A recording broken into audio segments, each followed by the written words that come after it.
Fala, turma, voltamos, segundo bloco de aula, a gente vai dar continuidade, né? E encerrar nesta aula o estudo da Lei de Ação Civil Pública. E vamos falar agora de um ponto também de elevada importância. Eu fico repetindo isso em todos os pontos, né? Mas, de fato, a ação civil pública é um tema bem cobrado em prova, é um tema bastante importante. Então, vamos lá. Vamos conversar sobre a relação entre as demandas. Existe conexão, existe litispendência entre uma demanda coletiva e entre uma ação coletiva e uma ação individual. Quando a gente estuda o processo individual, a relação entre as demandas é analisada sob a ótica da teoria da tríplice identidade. Então, para identificar se há litispendência, por exemplo, a gente vê se há identidade de partes, de pedidos, de causa de pedir e compreende. É uma demanda idêntica à litispendência, uma das ações vai ser extinta, certo? Em relação ao processo coletivo, pessoal, a relação entre as ações coletivas é vista sob outra ótica, a ótica do direito material discutido. Então, a teoria aqui é outra, é a identidade da relação jurídica de direito material. As partes podem nem ser as mesmas, mas a gente pode identificar litispendência, conexão ou continência olhando para o direito material. Então, o que vai distinguir uma ação coletiva da outra é justamente o direito material discutido. Então, a gente vai deixar de lado aquela teoria da tríplice identidade, né, que a gente analisa lá na demanda individual, porque aqui, ainda que sejam partes diferentes, ou talvez o pedido diferente, mas a causa de pedir é idêntica, a gente vai relacionar essas demandas. Vamos analisar primeiro a relação entre uma ação individual e uma ação coletiva. Litispendência é impossível, certo? Então, não há litispendência entre a lei individual e a lei de coletiva. Primeiro que as partes são distintas, certo? Aqui a gente tem um indivíduo, ali a gente tem um legitimado coletivo. Os pedidos são distintos também. Em uma ação individual, a gente tem um pedido certo e individualizado. E numa ação coletiva, a gente tem um pedido coletivo, de natureza coletiva. Então, jamais haverá identidade completa, ou seja, o que conduz à litispendência, né, entre uma ação individual e uma ação coletiva. Inclusive, isso está expresso no artigo 104 do CDC. As ações coletivas não induzem litispendência em relação às ações individuais. Em relação à identidade parcial, né, que diz respeito aí à conexão, à continência, é possível. Porque é possível a identidade de causa de pedido. Então, o pedido é, por exemplo, de uma indenização pelos danos causados em razão dessa poluição aqui da empresa. Na outra, o pedido é de natureza obrigacional de fazer. Então, que a empresa pare de poluir. Os pedidos são diferentes, mas a causa de pedir é a mesma, a poluição que está sendo causada. Então, pode haver identidade entre a ação individual e a ação coletiva. E aí, há a possibilidade de suspensão facultativa. Então, o CDC diz o seguinte: você que é autor da ação individual pode optar por suspender a sua demanda para esperar a ação coletiva e se aproveitar da coisa julgada formada ali. Certo? E há uma observação aqui. Se a gente está tratando de conexão e continência e da suspensão da ação individual, ou para quem defende a reunião dos processos para julgamento conjunto, não pode haver modificação da competência. A gente viu que o critério, apesar de territorial, ele tem competência absoluta, tá? Um critério funcional, como diz a lei. Então, não pode a reunião de processos em razão de uma conexão ou continência alterar essas regras. Então, se o juízo ele tem competência territorial tanto para a ação individual quanto para a ação coletiva, ok. Mas se não tem, a reunião de processos não vai poder alterar a competência, porque a da ação civil pública é de natureza absoluta. Eu vou trazer para vocês aqui uma questão de prova, tá? CESP 2019, Procurador de Contas do Ministério Público de Contas do Estado do Pará. A banca trouxe o seguinte caso hipotético. Caso a Associação de Servidores do Estado do Pará proponha uma ação civil pública para tutelar direitos individuais homogêneos decorrentes de origem comum dos associados, eventual ação individual proposta posteriormente por um servidor do Estado do Pará com o mesmo objeto e idêntica causa de pedido acarretará em extinção do processo sem resolução do mérito devido à litispendência. Então, aqui havia uma ação coletiva, uma ação civil pública, tutelando direitos ali de origem comum dos associados. Mas um servidor associado também estava com a ação individual tramitando, e o objeto era o mesmo, a causa de pedir era a mesma. Litispendência, a gente sabe que não há entre ação individual e ação coletiva. Tá? E no caso de conexão e continência, alguns defendem a reunião dos processos para julgamento conjunto, outros defendem, né, essa possibilidade de suspensão da ação individual, que está prevista na lei. Então, mesmo no caso de conexão e continência, não há extinção do processo. Então, a assertiva está errada. Voltamos aqui e vamos prosseguir para falar da relação entre as ações coletivas agora. É possível litispendência entre uma ação coletiva e outra? É. Então, os elementos de duas ações coletivas podem ser idênticos e induzirem litispendência. E veja só, aqui também é uma divergência. Há uma corrente que fala que a ação repetida será extinta, mas que é oportunizada ao autor, né, atuar como litisconsorte na ação remanescente, e essa é uma corrente defendida pelo Vanbier. E a outra corrente, capitaneada pela Ada Pellegrini-Grinover, que diz o seguinte, que não. Ou essas ações vão ser reunidas para julgamento em conjunto, ou, se não for possível, por exemplo, se a competência tiver que ser alterada, e a gente viu que não pode, admite-se a suspensão de uma para aguardar a outra. Então, aí, duas correntes, certo? O STJ diz o seguinte, pode haver litispendência, como eu falei anteriormente, inclusive quando não há identidade de partes. Então, a análise deve ser feita sob a ótica dos possíveis beneficiários daquela sentença. Então, imagine uma ação civil pública proposta pelo Ministério Público e outra pela Defensoria Pública com o mesmo objeto, a mesma causa de pedir, litispendência. Né? Os beneficiários da sentença serão os mesmos, o objeto é similar, ainda que não haja identidade de partes. E vejam que a jurisprudência compreende a litispendência, inclusive se os procedimentos forem diferentes. Então, a ação civil pública pode dar asa à litispendência em relação a uma ação popular que já está tramitando. Então, ainda que haja partes diferentes, ainda que o procedimento seja diferente, a gente vai sempre analisar o direito material discutido e o STJ diz mais, os possíveis beneficiários daquela sentença. Identidade total, então, pode existir entre uma ação coletiva e outra e dar asa à litispendência. Em relação à conexão e continência, mesma coisa. Né? Pode existir identidade de pedidos e de causa de pedir, ou, no caso da continência, o pedido de uma pode estar contido no pedido da outra. A consequência é a reunião no juízo prevento, ou, se não for possível, a suspensão de uma das causas. Vejam só, vou voltar o slide para vocês, porque há uma súmula, que é a 489 do STJ, que diz o seguinte, que reconhecida a continência, devem ser reunidas na Justiça Federal as ações civis públicas propostas nesta e na Justiça Estadual. Então, se eu tenho uma ação civil pública na Justiça Federal tramitando ali, e ela é idêntica, ou há conexão, ou há continência, a uma ação que tramita na Justiça Estadual, nós vamos reunir, mas serão reunidas na Justiça Federal, ok? Eu trouxe esse slide também para apontar para vocês uma questão da Banca CESP, PGA Amazonas 2016, que trouxe essa compreensão da súmula. Então, o Estado do Amazonas, por intermédio de sua procuradoria, ajuizou uma ação civil pública na Justiça Estadual do Amazonas. O objetivo era de prevenir danos ao meio ambiente. Ok. Paralelamente, o MPF ingressou com ação idêntica na Justiça Federal, Seção Judiciária do Amazonas. E qual assertiva a banca considerou como correta? Que, neste caso, as respectivas ações deverão ser reunidas na Justiça Federal da Seção Judiciária do Amazonas. Então, o reconhecimento da conexão aí acarretou a reunião dos processos e, estando um tramitando na Justiça Federal e outro na Justiça Estadual, vai prevalecer a competência da Justiça Federal. Perfeito? Vamos lá. A lei também prevê, pessoal, a possibilidade de o réu na demanda, ou, na verdade, o legitimado coletivo, ainda que não seja ainda réu, né, ele firme o chamado termo de ajustamento de conduta.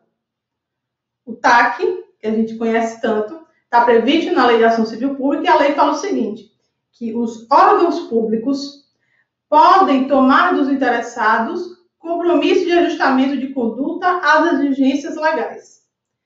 Então, vamos lá. Eu, empresa que estou poluindo, posso, ainda que não haja um processo judicial tramitando, tá?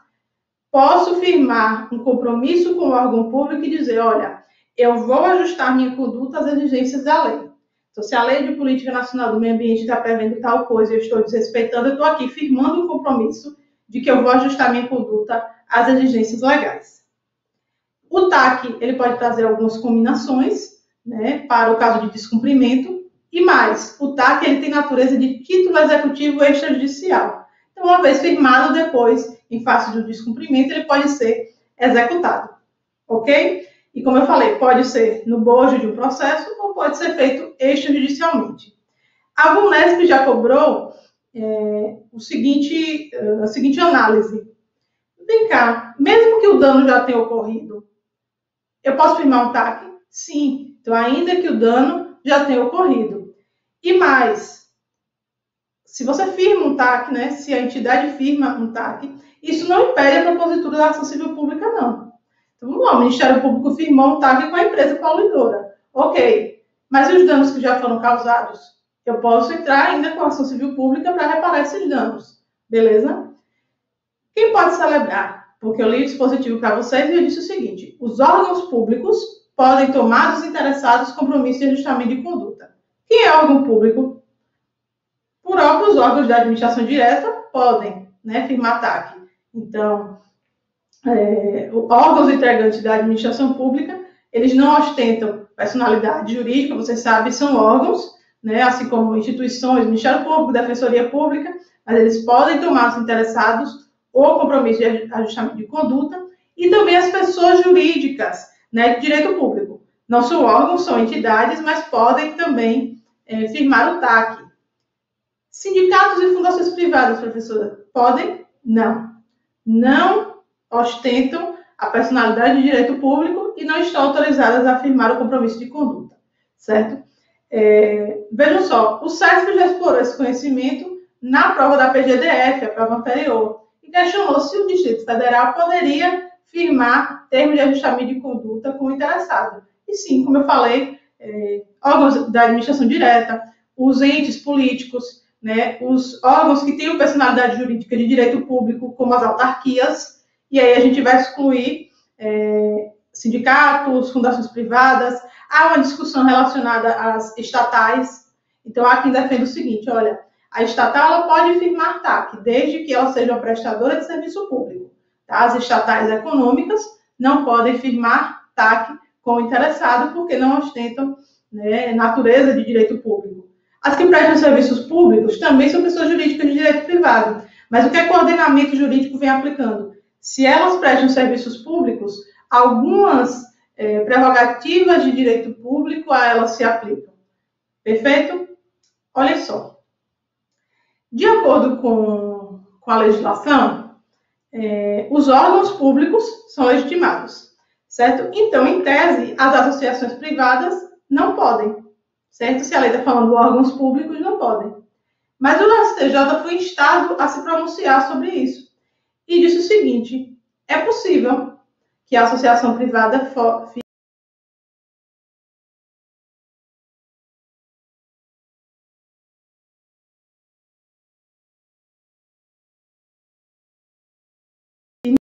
diz o seguinte, a administração só pode fazer aquilo que a lei determina. Então, quando a Lei de Ação Civil Pública mencionou órgãos públicos, não foi para restringir, foi para autorizar. Então, ele está expressamente admitindo que os órgãos públicos firmem TAC. Então, não pretendeu o legislador afastar a possibilidade de outras entidades. Então, para o STJ, certo? As associações privadas podem transacionar no âmbito de processos coletivos. Ok? Se a prova cobra a literalidade do dispositivo, os órgãos públicos. Possivelmente será cobrada a compreensão do STJ sobre as associações privadas, é uma decisão aí bastante importante. Vejam só, além de falar do TAC, né, a gente precisa falar do inquérito civil. O inquérito civil é de competência privativa do Ministério Público, mas a gente precisa analisar as características principais, porque elas são cobradas em provas de procuradorias. Tá? Então, vamos lá. Assim como o inquérito policial, o inquérito civil ele é um procedimento de natureza administrativa. E é um procedimento preparatório. Ou seja, a partir do inquérito civil, o Ministério Público ele colhe elementos de informação que vão subsidiar a propositura da ação civil pública. Então, ele é administrativo e é preparatório. E mais, assim também como o inquérito policial, ele é facultativo. Então, se o MP já tem todos os elementos de informação, ele pode entrar com a ação civil pública, não precisa, né, do inquérito civil. Além disso, é um procedimento público. O sigilo é a exceção.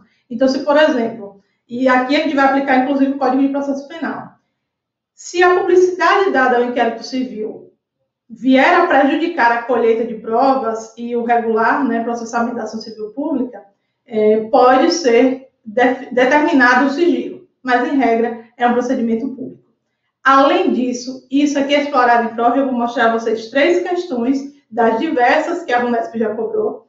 É um procedimento inquisitorial, ou seja, não há que se falar aqui em exercício de contraditório e ampla defesa, né? Esse contraditório vai ser diferido. Lá no âmbito da ação coletiva, já em juízo, vai poder existir contraditório e ampla defesa.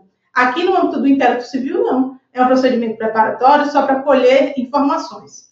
E, como eu falei, é privativo do Ministério Público. Vou colocar o slide na tela para que vocês vejam 3 questões de prova da VUNESP. Vejam como a VUNESP explora esse entendimento acerca da natureza inquisitorial, né, do inquérito civil. Procurador de Itapevi, assinale a alternativa correta a respeito do inquérito civil. É inquisitório e, por isso, não incidem as garantias constitucionais do contraditório e da ampla defesa durante a instrução do inquérito civil, correto.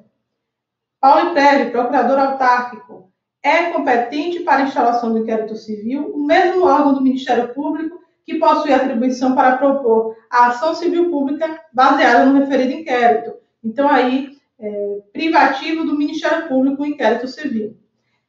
Prefeitura de Andradina, procurador também, o Ministério Público pode dirigir-se diretamente a qualquer autoridade para buscar os esclarecimentos para a consecução de seus fins institucionais, na defesa dos interesses difusos e coletivos, sem necessidade de intermédio do Poder Judiciário. Então, sim, no bojo ali do inquérito civil, onde o Ministério Público está colhendo elementos de informação, né, para que possa ingressar com a ação civil pública, é possível que ele busque qualquer autoridade, busque esclarecimentos, e isso não depende de decisão, de autorização, né, do Poder Judiciário. Vamos prosseguir falando agora do processamento em si da ação civil pública. Em relação à petição inicial, mesmo os requisitos do artigo 319, né, do Código de Processo Civil, então a petição inicial de ação civil pública tem que respeitar também aqueles requisitos ali do CPC, e o STJ aqui é importante, admite que a petição inicial de ação civil pública ela seja emendada, ainda que a outra parte já tenha apresentado a contestação. Então, para consagrar o princípio da efetividade e todo esse espírito que a gente já falou em relação ao processo coletivo, da relevância, né, social desses direitos, da importância da tutela deles, o STJ admite que sim, é possível que a inicial seja emendada, mesmo quando já apresentada a contestação. Em relação a liminar, é possível medida liminar em ação civil pública? Sim. Mas vejam só, a lei fala que não é possível, importantíssimo aqui, caro procurador, a concessão de liminar sem a audiência do representante judicial da pessoa jurídica de direito público. Então, o representante judicial da PJ de direito público vai ser instado a se manifestar no prazo de 72 horas. Isso quer dizer que não pode, em regra, ter liminar inaudito altera partes aqui no bojo da ação civil pública. Há exceção, sim. Mesmo diante aqui dessa vedação, dessa pequena restrição às liminares contra o poder público, já foi possível, né, uma liminar sem a oitiva do representante judicial, quando a gente está diante de casos graves, envolve a saúde de uma pessoa, envolve um dano que pode se espalhar ali no meio ambiente, então o STJ já excepcionou. A decisão que concede a liminar é recorrível por agravo, e vocês já estudaram em outras aulas, é possível o cabimento da chamada suspensão de segurança. Perfeito? Então, não só a Lei de Ação Civil Pública, mas outros diplomas também, vocês estudaram com o professor Maurício, prevê a hipótese da suspensão de segurança, a suspensão da liminar. Vejam só. Em relação à sentença e os meios de impugnação, a gente vai estudar o seguinte. Na ação civil pública, é possível a gente obter provimentos de diversas naturezas. Então, tanto condenatório e condenatório em obrigação de pagar, de fazer, ou acumulação de ambas as obrigações, provimentos de natureza meramente declaratória, provimentos de natureza constitutiva, então qualquer tipo de provimentos a gente pode obter em ação civil pública. Falando de recursos, né, dos meios de impugnação, aqui é uma distinção básica em relação ao Código de Processo Civil, e é importante porque tanto a apelação quanto quaisquer outros recursos cabíveis ali no âmbito da ação civil pública têm efeito meramente devolutivo. No Código de Processo Civil, vocês já estudaram, a apelação, em regra, tem efeito suspensivo, certo? Aqui é o contrário. Em regra, apelação, qualquer outro recurso, só efeito devolutivo. Mas é possível que o juiz conceda. Então, é possível um efeito suspensivo ao judicis diante da análise de possível dano irreparável, certo? Regra, pessoal, efeito apenas devolutivo, o juiz pode conceder o efeito suspensivo. Em relação à remessa necessária, total possibilidade de analogia à lei de ação popular, que a gente já falou na aula passada, que é aquele chamado reexame invertido, o reexame em prol da sociedade, da coletividade. Se a ação for julgada improcedente, ou se for determinada carência da ação, há submissão ao duplo grau de jurisdição obrigatório. Tá? Então, o reexame invertido também se aplica à ação civil pública. A gente vai passar a falar agora de um ponto importantíssimo.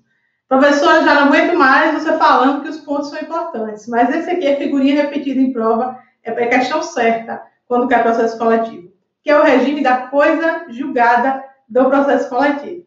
Vamos lá. Para a gente fazer esse estudo, a gente precisa ter em mãos o Código de Defesa do Consumidor e os artigos 103, 104 e 106. Mais uma vez, a gente vai depender da natureza do direito coletivo para compreender a regra relacionada à coisa julgada. Então, vamos lá.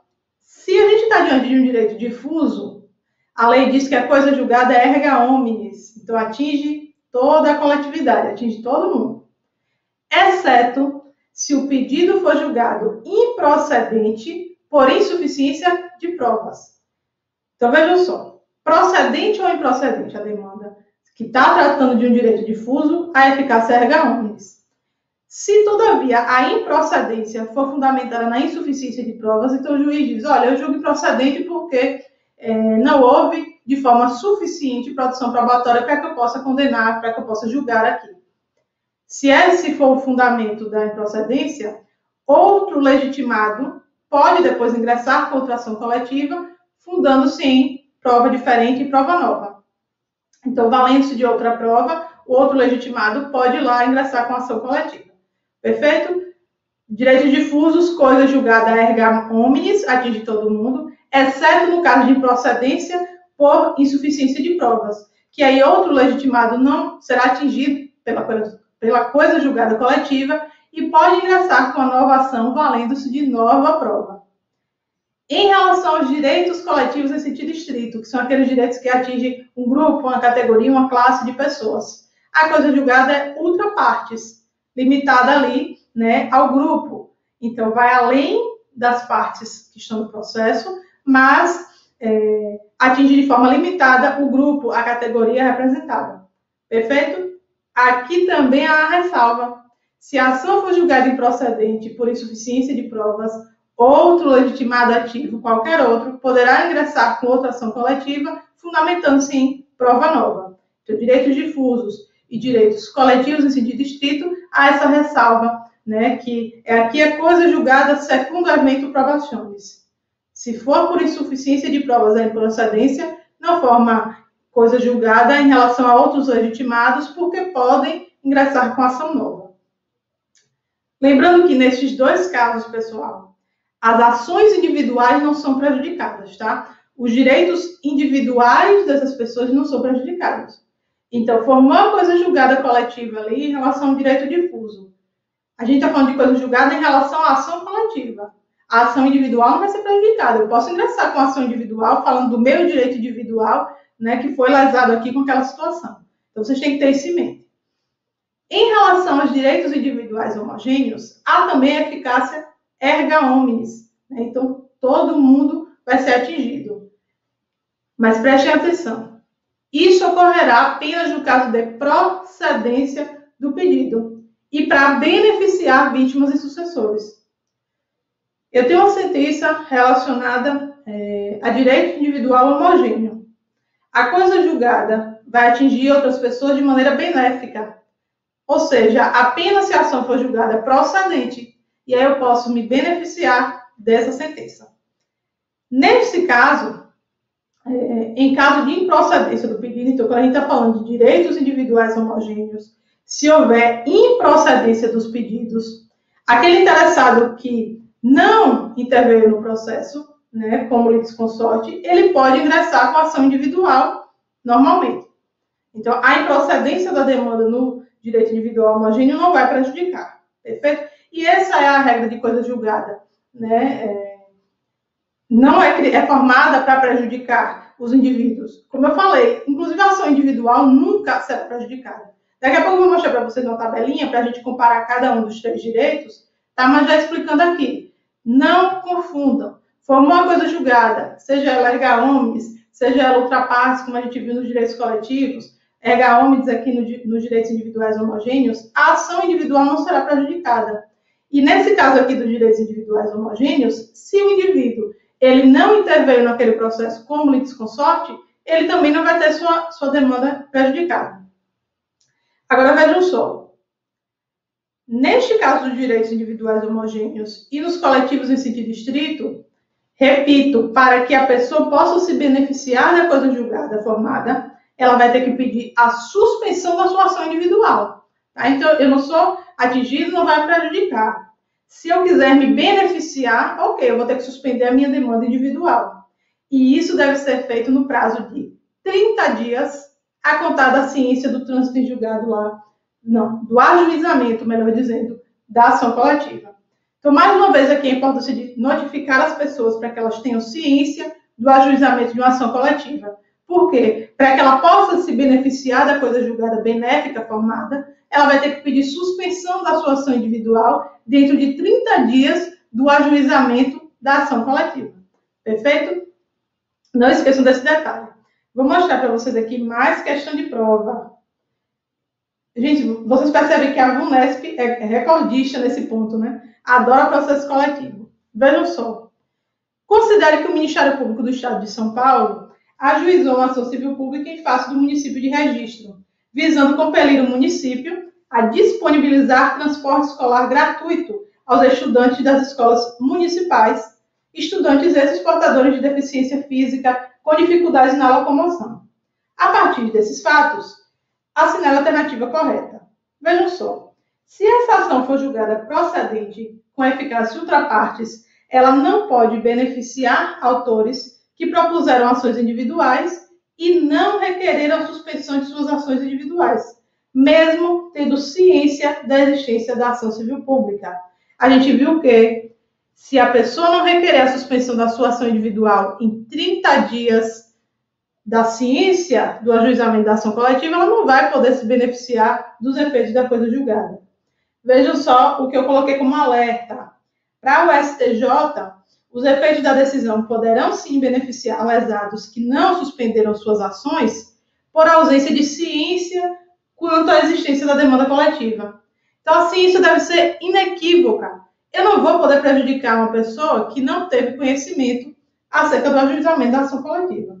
Perfeito? Agora, se houve ciência e ela não suspendeu, paciência. Não vai poder se beneficiar da coisa julgada. Vamos para a tabelinha que eu prometi. Vejam só. Direitos difusos. Se a sentença é procedente, eficácia erga omnes. Toda a sociedade está atingida. Se a sentença for improcedente, também, eficácia erga omnes. Impedindo nova ação coletiva. Magistrado julgou improcedente a demanda. Eficácia erga omnes. Não vai poder ingressar com nova ação, exceto no caso de falta de provas, insuficiência de provas. Atente-se, isso aqui eu vou repetir, a ação individual nunca será prejudicada. Vejam só, é segundo o evento litis, ou seja, só vai atingir as pessoas, certo? Para beneficiar. E a ação individual não vai ser prejudicada. No caso de falta de provas, é possível propor uma nova ação coletiva. Vamos repetir com calma. Formou uma coisa julgada no processo coletivo, eu não vou impedir as pessoas de ingressarem com suas ações individuais. E no caso de falta de provas, eu não vou impedir também uma nova ação coletiva. Outro legitimado pode vir com a nova prova e ingressar com a ação coletiva. Direitos coletivos em sentido estrito. Se a sentença é procedente, é eficácia ultra partes, ou seja, abrange toda a classe, né, todo o grupo representado ali. Se a sentença é improcedente, a eficácia também é ultra partes, impede nova ação coletiva, salvo no caso de falta de provas. E lembre-se, a ação individual não será prejudicada e, no caso de falta de provas, pode propor nova ação coletiva se tiver prova nova. Direitos individuais homogêneos. Sentença procedente, eficácia erga omnes. Sentença improcedente, eficácia erga omnes, impede nova ação coletiva, mesmo no caso de falta de provas. Então, atenção total aos direitos individuais homogêneos. A eficácia é sempre erga omnes, seja procedente, seja improcedente. Não tem isso de insuficiência de prova. Mas mesmo aqui, vocês têm que lembrar, a gente está falando que impede nova ação coletiva. A ação individual nunca vai ser prejudicada. A pessoa vai poder ingressar por sua demanda individual. Mais atenção ainda nesse quadro que eu coloquei. Pessoal, vocês lembram que eu falei o seguinte, olha, os interessados, os eventuais lesados, podem ingressar no processo como litisconsortes. Olha que decisão perigosa essa de participar como litisconsorte. Ele vai se sujeitar aos efeitos da coisa julgada, mesmo que ela seja prejudicial. Então, ele sequer vai poder ingressar com a demanda individual tratando daquele tema. Eu fiz ali uma observação durante todos os últimos minutos. Formou coisa julgada, não vai prejudicar a ação individual. Tem um serzinho que vai ser prejudicado em sua demanda individual. É o litisconsorte que pediu para ingressar no processo. Então, o interessado ele pode intervir como litisconsorte, mas a coisa julgada vai lhe atingir, ainda que para lhe prejudicar.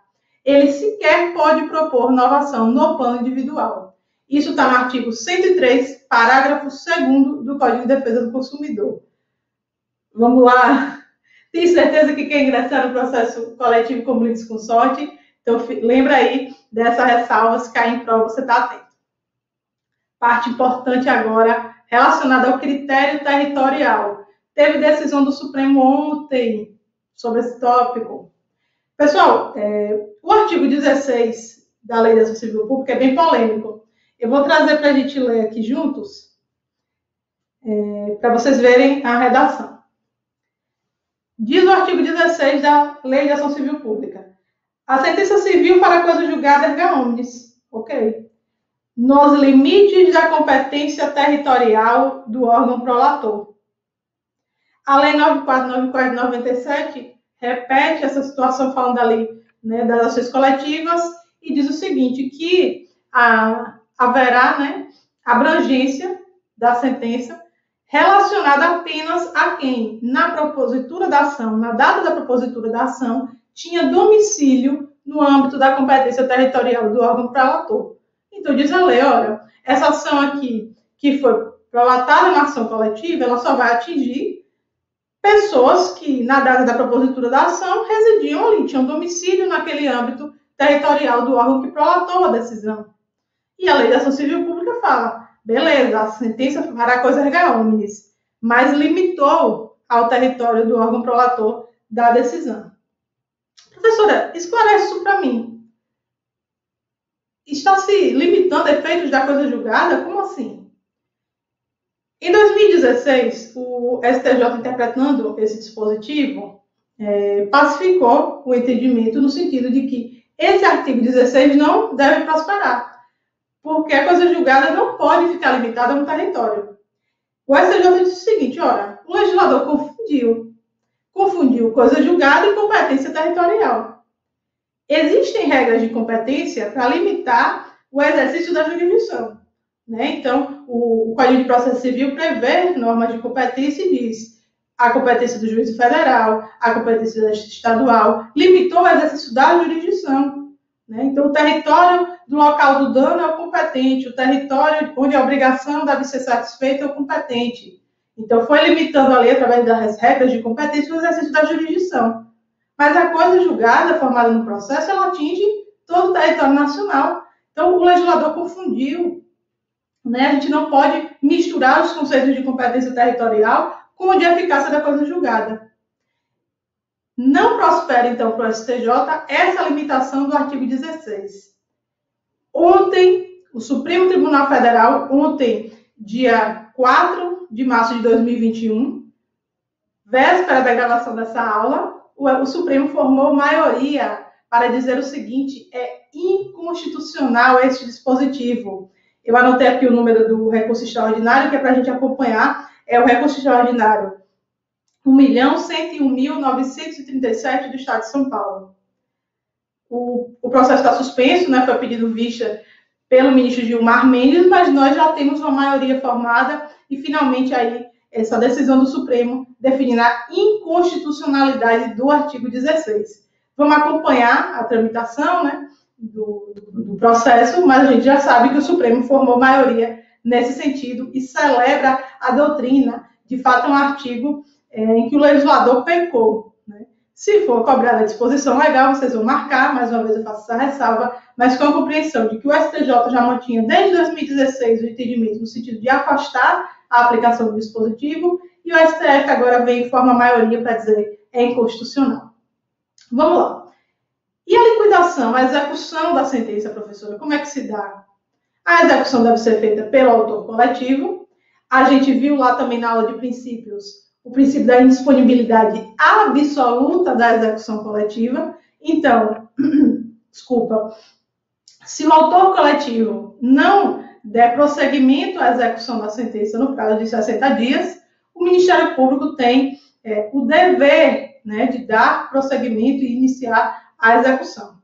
E é facultado ainda que outro legitimado também possa, né, dar esse prosseguimento. Existem algumas especificidades em relação aos direitos individuais homogêneos, tá? Aqui nós temos a chamada liquidação imprópria. Imprópria por quê? Quando a gente está diante de um direito individual homogêneo, não é só o quanto de beato que precisa ser definido, não é só o valor que cada indivíduo vai receber que precisa ser calculado e individualizado. A própria condição de vítima do evento danoso tem que ser demonstrada. Se eu estou diante de um direito difuso, eu nem preciso demonstrar a minha qualidade de vítima, certo? Toda a coletividade é lesada. Se há um direito individual homogêneo, não. Então, eu tenho que comprovar a minha condição de vítima do evento e também tem que ser definido o quanto de beato, né? No caso de esse provimento condenatório, que venha uma obrigação de pagar. Então, a liquidação aqui é chamada de imprópria, porque há duas definições a serem feitas. Ou a condição de lesado ou de sucessor, né, da pessoa lesada, e também o valor a ser recebido. Vejam só, a liquidação e a execução dessa sentença coletiva, a execução individual da sentença coletiva, pode ser ajuizada, diz o STJ, no fórum do domicílio do beneficiário. Então, vamos lá. A execução individual da sentença coletiva pode ser proposta perante o domicílio do beneficiário. Então, a regra de competência é a do local do dano. A ação coletiva foi proposta ali, no local do dano. Mas quando eu for executar individualmente este título executivo, eu posso ingressar com a execução no meu domicílio. Perfeito? Existe prazo para a execução individual da sentença coletiva? Sim. O prazo, diz o STJ, é de 5 anos é um prazo prescricional, tá, pessoal? Então, definiu o STJ aqui no âmbito do direito privado, é de 5 anos o prazo prescricional para ajuizar a execução individual da sentença coletiva. E qual é, professora, o termo inicial, o termo ACOL? O trânsito em julgado, né, da decisão ali da ação coletiva. Transitou em julgado a demanda coletiva, eu tenho 5 anos para promover a execução individual. A gente vai finalizar a aula falando de um tópico também bastante detalhado em razão de discussões jurisprudenciais, que é o regime de custas e sucumbência. A lei de ação civil pública, pessoal, traz uma isenção ampla, isenta de toda e qualquer despesa o autor, salvo no caso de comprovada má-fé. Isso privilegia o acesso à justiça. Então, eu vou isentar aqui o autor coletivo de toda e qualquer despesa, certo? E eu vou facilitar que ele venha ao judiciário. Diz o artigo 18 da Lei da Ação Civil Pública: não haverá adiantamento de custas, emolumentos, honorários periciais, salvo comprovada a má-fé, haverá condenação da parte autora em honorários, custas e despesas processuais. Então, há essa ação aí relacionada à má-fé, aplicada a qualquer legitimado, inclusive o Ministério Público. Se tiver de má-fé, vai ter que arcar com a sucumbência. Vejam só, situação interessante é a do perito. A lei está dizendo que não serão adiantados honorários, inclusive periciais. O perito vai exercer seu trabalho sem receber? Então, o STJ fez essa análise e já foi cobrado em prova, tá? FCC na PGM Campinas trouxe isso. O perito não vai ficar sem receber, pessoal. Então, veja só, o autor está isento. Eu não vou transferir esse ônus ao réu e também o perito não vai ficar sem receber. Sobrou para quem? Para a Fazenda Pública. Então, a Fazenda Pública, perante a qual está vinculado o órgão do Ministério Público, arcará com esse ônus. Então, imagine, o Ministério Público entrou com a ação civil pública, existe uma perícia, eu tenho que pagar o perito, o Ministério Público autor é isento, eu não vou transferir para o réu, Fazenda Pública. Então, se foi o Ministério Público do Estado de São Paulo que requereu aquela perícia, houve a perícia no processo, o MP São Paulo está vinculado ali ao Estado de São Paulo, então o Estado de São Paulo vai arcar com os honorários do perito. Perfeito? Em relação a essa isenção, é importante destacar também uma análise que se faz em relação a ela ser estendida ao réu. A lei fala que o autor é isento, né? A associação autora diz de forma expressa. Eu posso estender para o réu? O STJ pacificou finalmente o entendimento. Gente, sim, há uma simetria, a gente tem que aplicar por simetria a isenção também ao réu, salvo quando é existente a má-fé. Né? Então, eu, réu, também estou isento de custa, de sucumbência, etc., salvo comprovada má-fé. Vamos aprofundar mais ainda. Imagine que a autora é uma fundação privada ou uma associação civil. Ela, como autora, está isenta de custas. Se o STJ estende para o réu e essa associação ela se sagra vencedora na demanda, ela não recebe honorários, porque a gente estendeu para o réu, STJ mais uma vez disse, epa, aquele meu entendimento relacionado à simetria e à aplicabilidade da isenção de custas ao réu não vai se aplicar quando tiver no polo ativo uma associação civil ou uma fundação privada. Porque não é possível comparar o regime quando a gente relaciona com os órgãos públicos, por exemplo. Então, aqui uma análise protetiva que se faz. Então, estando no polo ativo associação civil ou fundação privada, peraí, se ela se sagrar vencedora, sim, ela vai receber as verbas de sucumbência. Por fim, em relação à prescrição, a Lei da Ação Civil Pública não prevê prazo prescricional para o ajuizamento da ACP e a jurisprudência entende pela aplicabilidade por analogia do prazo da Lei da Ação Popular, que é o de 5 anos. Vou finalizar a aula com o tema polêmico. Esse prazo de 5 anos se aplica às ações coletivas de consumo? Divergência no âmbito do STJ, porque concurseiro não dorme em paz, né? Tem que ter uma divergência nos tribunais aí, e tem prova, tem examinador que gosta de cobrar, a gente sabe que é de maneira totalmente desprovida de razoabilidade, né? Espero que o examinador não faça isso, mas só para você saber. Tem um informativo do STJ de 2019 em que a Corte diz o seguinte, que o prazo de ajuizamento de 5 anos não se aplica às ações coletivas de consumo. Em 2019, um julgado em sentido contrário foi proferido pela primeira turma. Esse que eu falei antes é da terceira turma. Para a terceira turma, não se aplica o prazo de 5 anos para as ações coletivas de consumo. Vem a primeira turma em 2019 e diz se aplica sim. Existe uma divergência aí no âmbito da Corte, mas cabe destacar que aquele da terceira turma foi divulgado em informativo, tá? Então, em prova discursiva, você pode trazer essas duas correntes. Perfeito? Pessoal, eu agradeço mais uma vez pela companhia. A gente se encontra na próxima e última aula, em que nós vamos falar sobre mandado de injunção coletiva, mandado de segurança coletiva e ação popular. Muito obrigada pela companhia, repito, e vamos juntos encerrar esse estudo do processo coletivo na próxima aula.